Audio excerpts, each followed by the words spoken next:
Welcome to our YouTube channel ছাড়া private ITI. আমি video instructor Madhumita Rajak. আজকে আমাদের আলোচনার বিষয় হলো হোনিং।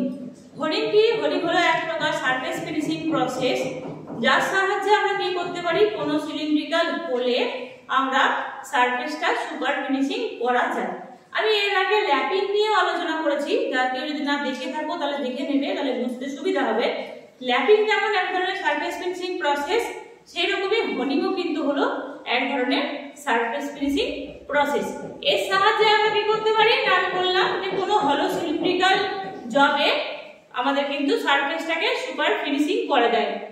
এর জন্য কি প্রয়োজন হয়, না এর জন্য প্রয়োজন হয় আমাদের একটা হোনিং মেশিন, যাতে কি করা হয়, না যাতে আমাদের এই হোনিং টুলটাকে লাগানো হয়। এতে কি হয়, না এতে আমাদের যে হোনিং টুলটা আছে, সেই হোনিং টুলটা আমাদের যেমন ড্রিল বিট আমাদের দেখতে হয়, যেখানে ড্রিল হোল্ড করা হয় ড্রিল চাকে, তো সেই রকমই একটা হোনিং টুলও আমাদের দেখতে হয়। হোনিং টুলটাতে আমাদের যেমন গ্রাইন্ডিং হুইলে আমাদের যেমন বিভিন্ন টাইপের অ্যাব্রেসিভ লাগানো থাকে, যার সাহায্যে আমাদের মেটাল রিমুভ হয়, সেই রকমই হলো আমাদের হোনিং টুলটা। হোনিং টুলের মধ্যে আমাদের কিন্তু অ্যাব্রেসিভ গুলো লাগানো থাকে, বিভিন্ন অ্যাব্রেসিভ গুলো আমাদের যেমন সিলিকন কার্বাইড, অ্যালুমিনিয়াম অক্সাইড, এইসব অ্যাব্রেসিভ গুলো আমাদের কিন্তু এই হোনিং টুলটাতে আমাদের লাগানো থাকে। এবং এটা যে বন্ডে লাগানো থাকে সেটা হলো আমাদের ভিট্রিফাইড বন্ড। মানে বন্ড মানে কি? বন্ড হচ্ছে আমার যে অ্যাব্রেসিভ গুলো আমার যে আটকে থাকে, সেই আটকে থাকার প্রসেসটাকে, যে প্রসেসে আটকে থাকে সেটাই হচ্ছে আমার বন্ড। সেই বন্ড হচ্ছে হোনিং এর জন্য আমাদের যে বন্ড কাজে লাগানো হয় সেটা হলো আমাদের ভিট্রিফাইড বন্ড। সেই বন্ডে আমাদের কিন্তু হোনিং টুলটাকে তৈরি করা হয়। এবং তারপর কি করা হয়, না এর ওয়ার্কিং প্রিন্সিপাল কিভাবে হয়, এর ওয়ার্কিং প্রিন্সিপাল হয় হোনিং টুলটাকে আমাদের একটা মেশিনে লাগানো হয়, যেখানে হোনিং মেশিনে হোনিং হয়, সেখানে অ্যাটাচ করা হয়। এবং সেখানে দু ধরনের মোশন কাজ করে, একটা হলো রেসিপ্রোকেটিং মোশন অ্যান্ড আরেকটা হলো রোটারি মোশন। এই দুই ধরনের মোশন যে মেশিনে আছে, সেই মেশিনে আমাদের এই হোনিং টুলটাকে লাগানো হয়। তারপর আমি যে সারফেসটাকে, আমি যে হোলটাকে আমি ফিনিশিং করব, সেই হোলটাকে সুপার ফিনিশিং আমার এই হোনিং টুলটার সাহায্যে আমার করা হয়।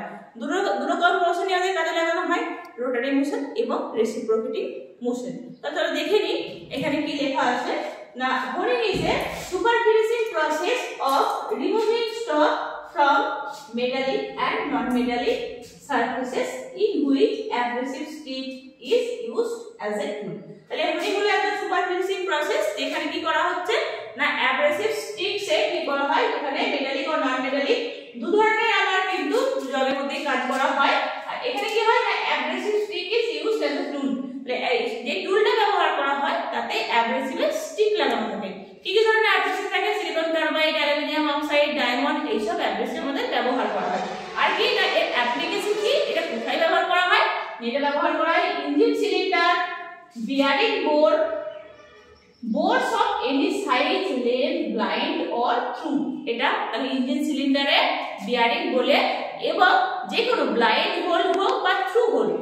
মানে ব্লাইন্ড হোল মানে হলো হোলটা পুরোপুরি একদম উপর থেকে নিচ পর্যন্ত নয়, মাঝে মাঝে জায়গায় গিয়ে হোলটা শেষ হয়ে যাবে, এবং থ্রু হোল, এই দু ধরনের হোলের ক্ষেত্রে আমাদের কিন্তু এই হোনিং প্রসেসটা ব্যবহার করা হয়। এই মেথড কি হয় হোনিং এর? হোনিং এর জন্য দু প্রকার মেথড হয়। এক প্রকার হয় আমার ম্যানুয়াল স্ট্রোকিং, দু নম্বর হয় আমার পাওয়ার স্ট্রোকিং।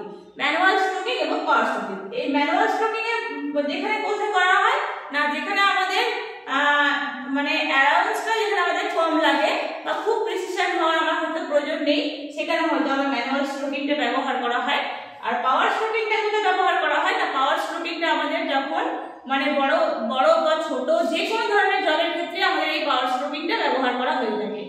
আর পাওয়ার স্ট্রোকিংটার জন্যই আমাদের এই হোনিং টুলটাকে কাজে লাগানো হয়। এখানে দেখো এই একটা হোনিং টুলের ছবি এঁকেছি। এই যে হোনিং টুল, এটা একটা হোনিং টুল। এই যে এইখানটায় লেখা আছে কি, এটা ড্রাইভার বা ড্রাইভিং এন্ড।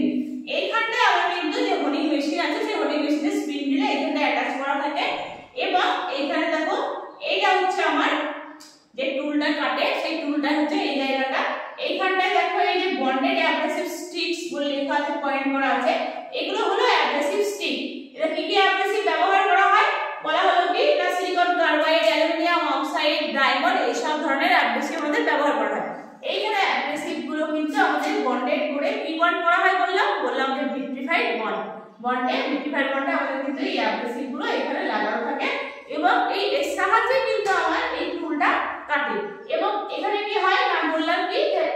রোটারি মোশন এবং রেসিপ্রোকেটিং মোশন, দু ধরনের মোশন কিন্তু কাজে লাগানো হয়। আমার এই হোনিং টুলটা রোটারি মোশনে ঘুরবে এবং আপ এন্ড ডাউন, রেসিপ্রোকেটিং মানে হলো আপ এন্ড ডাউন করবে জবের মধ্যে, এটাই হচ্ছে আমার রেসিপ্রোকেটিং মোশন। এখান থেকে কিন্তু অনেকবার কোশ্চেন আসে বা এই চ্যাপ্টারের ইম্পর্টেন্ট কোশ্চেন হচ্ছে যে এই হোনিং মেশিনে বা হোনিং টুল আমাদের কোন মোশনে কাজ করে, তখন তোমরা উত্তর দেবে কি না রোটারি মোশন এবং রেসিপ্রোকেটিং মোশন। আর কি যে অ্যাব্রেসিভ গুলো নাম বললাম, সেই অ্যাব্রেসিভ গুলো থেকেও কোশ্চেন আসে যে কোন টাইপের অ্যাব্রেসিভ ব্যবহার করা হয়, কোন টাইপের অ্যাব্রেসিভ ব্যবহার করা হয়। দেখো লিখেছি অ্যালুমিনিয়াম অক্সাইডে যদি আমাদের অ্যাব্রেসিভ হয়, যদি হয় অ্যাব্রেসিভ অ্যালুমিনিয়াম অক্সাইড, তাহলে সেখানে কোথায় ব্যবহার করা হয় না স্টিল, মানে কোন স্টিলে ধরো কোন আমি জবকে আমি হোনিং করছি সেখানে আমার ব্যবহার করা হচ্ছে অ্যালুমিনিয়াম অক্সাইড। আবার কি সেরামিক বা টাংস্টেন যদি আমার যদি জবটা হয় সেরামিক বা টাংস্টেনের তৈরি হয়, তাহলে সেখানে আমার অ্যাব্রেসিভ হয় ডায়মন্ডের, মানে এখানে যে কাটিং অ্যাব্রেসিভ গুলো কাজে লাগানো হচ্ছে সেই অ্যাব্রেসিভ গুলোর কথা এখানে কিন্তু বলা হচ্ছে। আর কি যদি কাস্ট আয়রন নন ফেরাস মেটাল যদি হয় সেখানে আমার কোন অ্যাব্রেসিভ লাগে না সিলিকন কার্বাইড। এগুলো হলো আমার ডিফারেন্ট টাইপসের অ্যাব্রেসিভ এবং কোথায় কোথায় ব্যবহার করা হচ্ছে। আর এই বন্ড থেকেও কিন্তু অনেকবার কোশ্চেন আসে যে কোন বন্ডে আমার হোনিং টুলে আমার অ্যাব্রেসিভ গুলো লাগাবো, সেটা হলো বলবে ভিট্রিফাইড বন্ড। এবং এখানে কি অ্যালাউন্স লাগে, অ্যালাউন্স হচ্ছে আমার 0.01 টু 0.02 mm, এই অ্যালাউন্সে আমার কিন্তু মেটালটা রিমুভ হয়ে থাকে। এবং হোনিং করার সময়তেও কিন্তু আমাদের একটা কাটিং ফ্লুইড ব্যবহার করা হয়, সেই কাটিং ফ্লুইডটা কি না সেটা হচ্ছে আমার এই কাটিং ফ্লুইড, এটা হচ্ছে আমার মিনারেল অয়েল। তাহলে এই গেল হচ্ছে আমার পুরোপুরি ডেসক্রিপশন, আমি ছোট করে লিখলাম। তাহলে এখানে দেখো হোনিং আমি যে বললাম ল্যাপিং, ল্যাপিং আর হোনিং এই দুটো প্রসেস কোথায় বা কোনটা করব বা কি কারণেই বা দুটো আমি আলাদা আলাদা প্রসেসে আমি সারফেসটা ফিনিশিং করব, এর মধ্যে পার্থক্য হচ্ছে কি না ল্যাপিং কিন্তু আমরা জেনারেলি করে থাকি ফ্ল্যাট সারফেসে, ফ্ল্যাট সারফেসের উপর আমরা ল্যাপিং করে থাকি। এবং এখানে আমাদের কি করা হয় একটা ল্যাপ টুল কাজে লাগানো হয়, ল্যাপ টুলের মধ্যে কি হয় না আমাদের ডাস্ট হিসেবে আমাদের অ্যাব্রেসিভ গুলোকে ব্যবহার করা হয়। আর হোনিং প্রসেসে আবার কি করা হচ্ছে না অ্যাব্রেসিভ গুলো বন্ডে স্টিক করা থাকে, যে হোনিং টুল সেখানে কিন্তু অ্যাব্রেসিভ গুলো একটা ভিট্রিফাইড বন্ডে সেই হোনিং টুলের স্টিকের মধ্যে আমাদের কিন্তু আটকানো থাকে। এটাই হচ্ছে আমার হোনিং এবং ল্যাপিং এর মধ্যে ডিফারেন্স। আর কি ডিফারেন্স হচ্ছে না হোনিং কি বললাম না হোনিং হচ্ছে আমার যে আমার ইন্টারনাল যে সারফেস হলো সিলিন্ড্রিক্যাল বোর বা থ্রু হোল যেখানে হয় সেই গোল টাইপের যে জবে ভেতরে আমাদের সারফেসটাকে আবার ফিনিশিং করে হচ্ছে আমার হোনিং। আর ল্যাপিং এর জন্য আমরা জেনারেলি ফ্ল্যাট সারফেসে আমরা ল্যাপিং করে থাকি, অথবা এছাড়াও কিন্তু আমার কোনো সিলিন্ড্রিক্যাল সারফেসের ক্ষেত্রেও কিন্তু আমার ল্যাপিং হয়ে থাকে। আর কি না ল্যাপিং হয় আমাদের খুব স্লোলি হয়, আর হোনিংটা আমাদের খুব ফাস্ট হয়, মানে ল্যাপিং এর থেকে ফাস্ট হয়।